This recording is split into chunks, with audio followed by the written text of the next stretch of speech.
বৰহমপুৰৰ বিধায়ক জিতু গোস্বামী কাৰ্বি আংলঙত আহিছিল।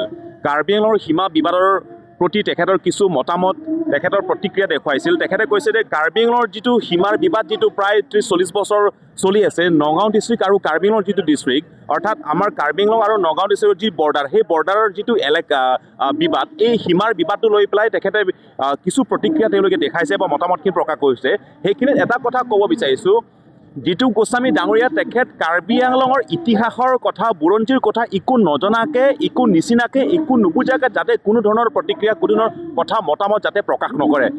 আমাৰ জাতিৰ মাজত, কাৰ্বি আংলঙৰ একতাৰ মাজত, কাৰ্বি খিলঞ্জীয়াসকলৰ একতাৰ মাজত, আমাৰ মাজত সংঘাতৰ সৃষ্টি কৰাৰ কাৰণে তেনেধৰণৰ মতামত একো নুবুজাকৈ, একো নিচিনাকৈ তেখেত সীমাৰ বিবাদৰ কথা তেখেত কেতিয়াও তেনেদৰে ক'ব নালাগে। আৰু এইখিনিত এটা কথা ক'ব বিচাৰিছোঁ, সীমাৰ বিবাদ যেতিয়ালৈকে সমাধান নহয় তেতিয়ালৈকে আমি কাৰ্বি আংলঙত বসবাস কৰা, অৰ্থাৎ নগাঁও ডিষ্ট্ৰিক্টত থকা বা কাৰ্বি আংলঙত থকা আমাৰ খিলঞ্জীয়াৰ মাজত যেতিয়ালৈকে আমাৰ মাজত সমন্বয়, আমাৰ আলোচনা নহয়, তেতিয়ালৈকে কিন্তু সীমাৰ বিবাদটো আলোচনা নহয়।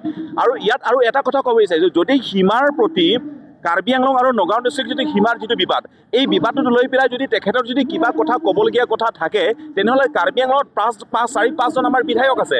এই বিধায়কসকলৰ লগত সম্পৰ্ক যোগাযোগ কৰি পেলাই, যিটো একেই পাৰ্টি হয়, একেটাই ছিষ্টেম হয়, এওঁলোকৰ লগত বহি পেলাই আলোচনা কৰিব পাৰিলেহেঁতেন।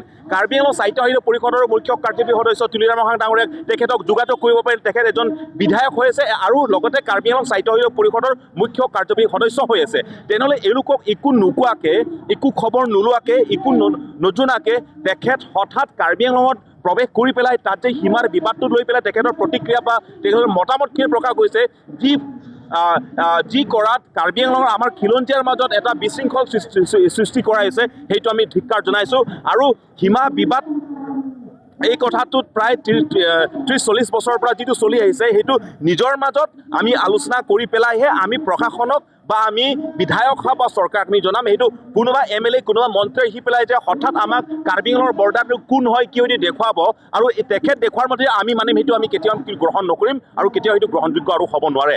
আমি যদি ক'ৰবাত সীমাৰ বিবাদটো লৈ পেলাই ক'ৰবাত আমি নিৰ্ধাৰিত ক'ৰবাত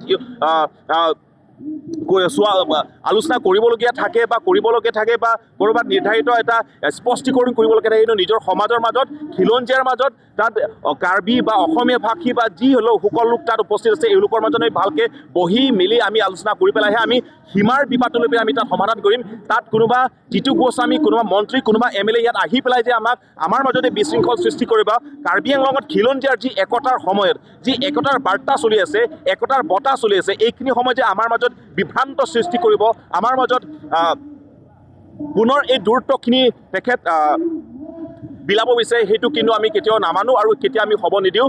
যি আছে নিজৰ মাজত আলোচনা কৰিম, নিজৰ মাজতে আমি আলোচনা কৰোঁ আৰু তেনেধৰণৰ ব্যক্তি যাতে পুনৰ আৰু কাৰ্বি আংলঙত নাহে, সেইটো আমি তেখেতক আহ্বান জনাইছোঁ। আৰু যদি হয় আমি তীব্ৰ গৰিহণা আমাৰ ফালে দিবলগীয়া হ'ব আৰু আমি আন্দোলন কৰিবলগীয়া হ'ব। সেইটো